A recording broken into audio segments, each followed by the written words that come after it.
Welcome, friends, to the world's most aggressive Ponzi scheme, a financial disaster movie starring an entire nation. It featured a truly stellar supporting cast of panicked politicians, clueless economists, and one extremely angry little man with a mustache. Our story begins in 1923 Germany, a country that had perfected the art of self-immolation. If you could capture the smell of desperation and economic collapse, it would probably smell like the streets of Munich that November. Imagine the scene. Thousands of charmingly named brown shirts are swaggering about. Unemployment is a national hobby. The only thing growing faster than political radicalism is the price of a single loaf of rye bread. The bread. In the Weimar Republic, bread was not purchased, it was negotiated. It was not uncommon to see a housewife wheeling a barrow full of banknotes to the market. She would find the vendor had changed the price 3 times since she left the house. If you wanted a drink, you paid for the beer.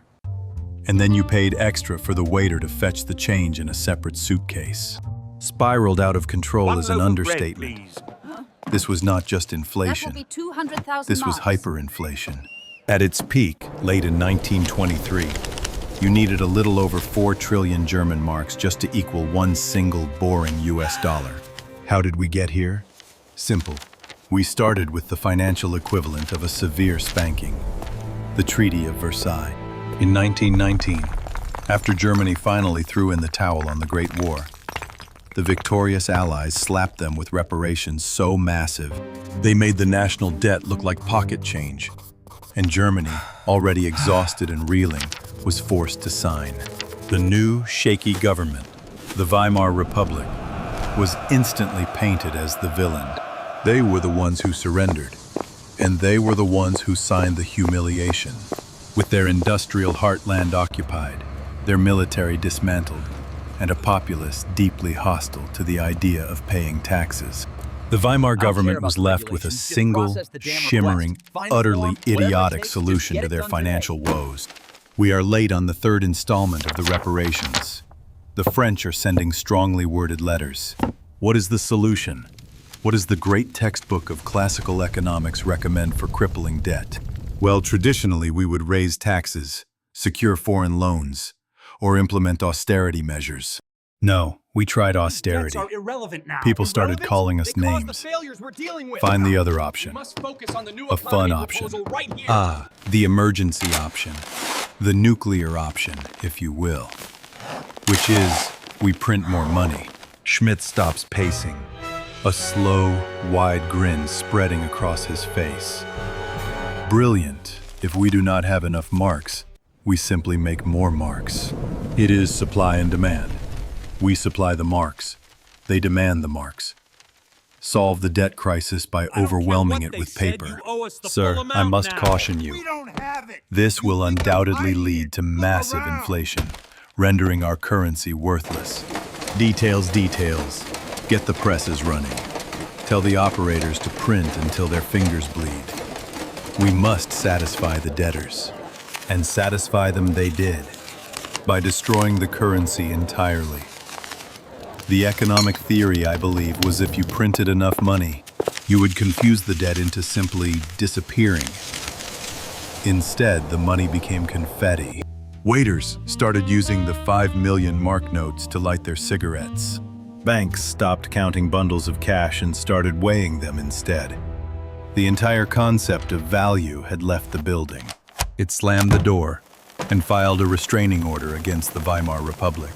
This chaos, of course, was exactly the fertilizer needed for a particularly nasty weed to grow. Germany eventually begged for help, leading to the Dawes Plan, a temporary lifeline from America that stabilized the currency. This was the Rentenmark, and it poured in just enough loan money to get the factories humming again. For a few brief, shining years, the Germans could actually afford a sandwich and a new pair of shoes. It was glorious. But then, 1929 happened. The Great Depression hit the United States like a runaway train. Suddenly, that crucial American funding evaporated overnight. Creditors started calling in their loans, and Germany tumbled headfirst, while a parade of utterly forgettable chancellors, like Franz von Papen, frantically tried to grab the falling pieces.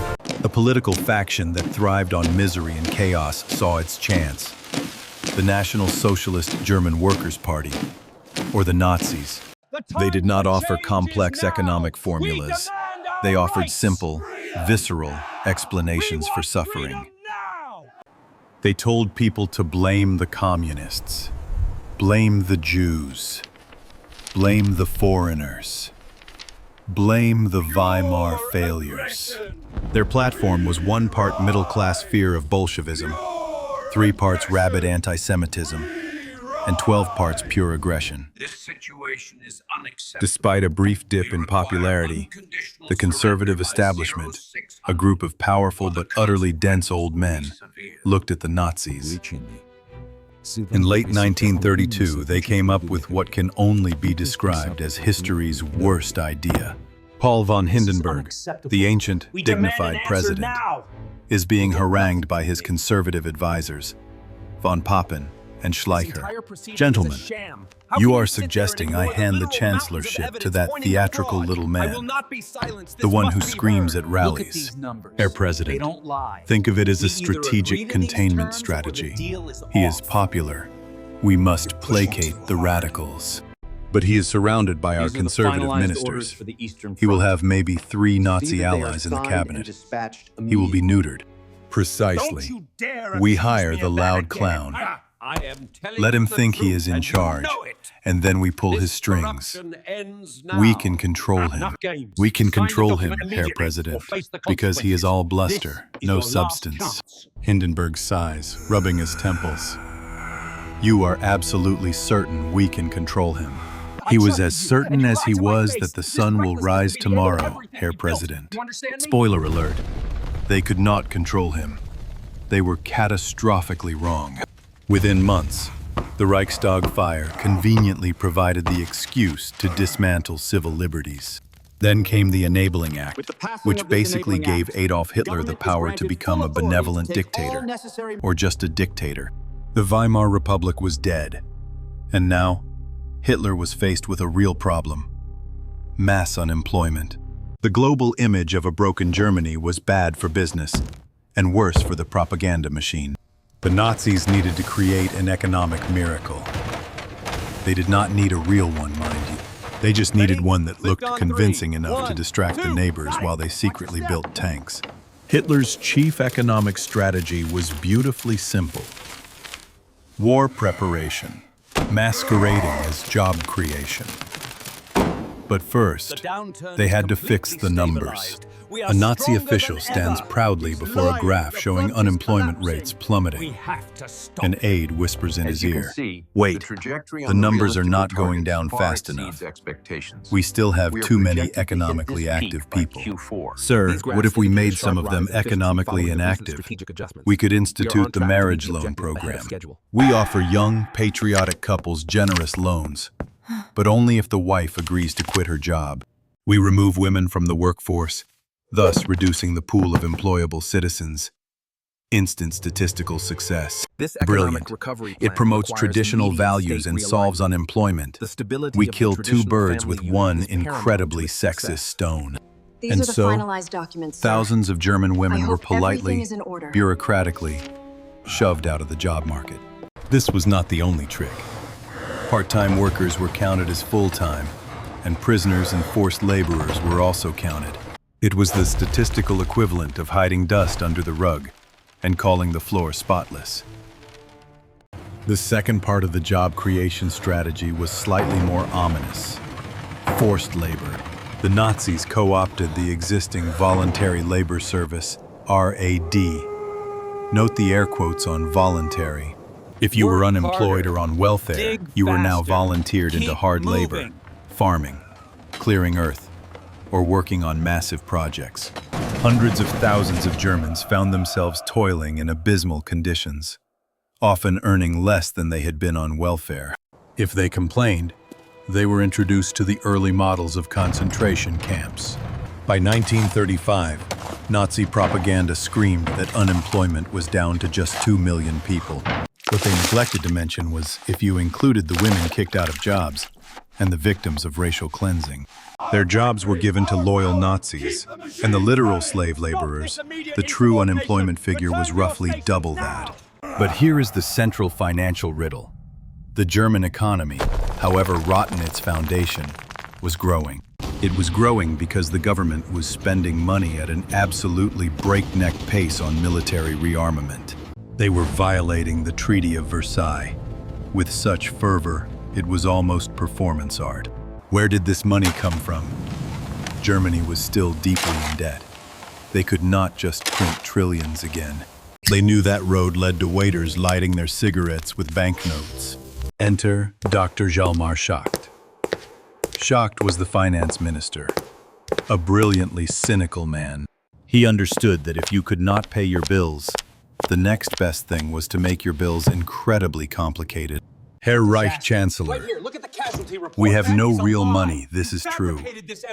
But we have something better, delayed money. We cannot run a conventional deficit.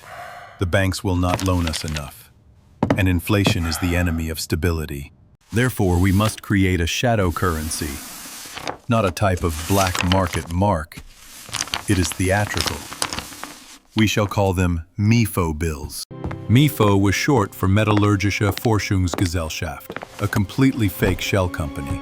It was the financial equivalent of a papier-mâché dragon. Terrifying, but filled with nothing but hot air. The MEFO bill system worked like this. When the government needed a tank from Krupp or 1,000 rifles from Mauser, they did not pay in marks, they paid in MEFO bills. These bills were essentially IOUs guaranteed by the state. They were promises to pay the manufacturer, say, 5 years in the future, with a handsome rate of interest. Krupp, the manufacturer, gets a MEFO bill. They cannot pay their workers with it immediately, but they can take it to the central bank and secretly trade it for actual cash. The central bank buys the IOU, which means the government has effectively just created money out of thin air. This was money that does not count against the official budget deficit, and money that does not instantly cause inflation. It was not technically currency. It was a government bond, disguised as a commercial transaction. It was a credit card with no limit.